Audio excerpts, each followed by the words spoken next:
قربانی، اس کے پیچھے اللہ پاک کی حکمت کیا ہے؟ اگر اس بارے میں بھی کچھ مدنی پھول میں ارشاد فرمائیں۔ بنیادی طور پہ یہ ہے کہ ہمارے ہاں جو لفظ قربانی ہے وہ عام طور پہ جانور کی قربانی کے حوالے سے معروف ہے، اور اس کے ساتھ اگر ہم زیادہ نسبت کو جوڑتے ہیں تو جو حضرت اسماعیل علیہ السلام کی قربانی ہے کہ ایک انسان کی قربانی، تو یہ اس کے ساتھ جوڑ دی جاتی ہے۔ ورنہ اگر اس کو تھوڑا سا اس کو بیک گراؤنڈ کے اعتبار سے دیکھیں تو قربانی جو ہے وہ جیسے جانور کی ہے، اسی طرح انسان کی ہے اس کے اعتبار سے، اسی طرح مال کی ہے اس کے اعتبار سے، اسی طرح جذبات و خواہشات کی ہے اس کے اعتبار سے۔ واہ واہ واہ۔ تو یوں جو قربانی کا دائرہ ہے وہ بہت وسیع ہو جاتا ہے، اور اس کے پیچھے جو ہمارے دین کی بنیاد ہے وہ کیا ہے؟ ایک تو معروف آیت مبارکہ ہے جو فرمایا قل ان صلاتی و نسکی و محیای و مماتی للہ رب العالمین، واہ واہ واہ، کہ اے حبیب تم فرما دو بے شک میری نماز اور میری قربانی اور میرا جینا اور میرا مرنا سب اللہ کے لیے ہے جو سارے جہانوں کا پالنے والا ہے۔ تو یہ آیت مبارکہ جو ہے یہ اس مفہوم میں ہے کہ بندہ مومن کی ساری زندگی ہی قربان ہے اللہ تعالیٰ کے احکام کے لیے اور اس کی رضا کے لیے۔ سبحان اللہ سبحان تو اب جب زندگی اپنے جملہ لوازمات و مناسبات کے ساتھ قربان ہے تو اب اس سے پیچھے کوئی چیز باقی نہیں رہتی۔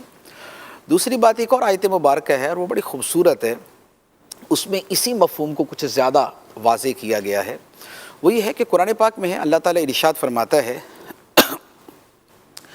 ان اللہ اشتری من المؤمنین انفسهم واموالهم بان لهم الجنہ، واہ، بے شک اللہ نے مومنوں سے ان کی جانیں اور ان کے مال خرید لیے اس بدلے میں کہ ان کے لیے جنت ہے۔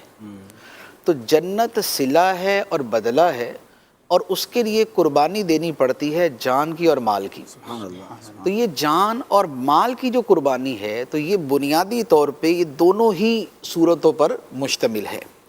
اچھا، اسی طرح پھر ایک تیسری آیت مبارکہ ہے، اس میں بھی جو جان اللہ تعالیٰ کے لیے پیش کرنا ہے اس کے حوالے سے کلام ہے۔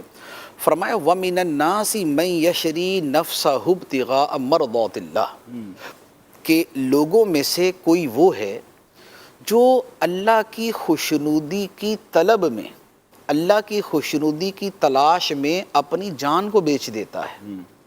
یہ ان صحابہ کرام کے بارے میں تھی کہ جنہوں نے اپنے مال، اپنی جانیں اللہ کے لیے قربان کی، واہ، اور یہ کیوں تھا؟ ابتغاء مرضات اللہ، اللہ کی خوشنودی کی تلاش کے لیے۔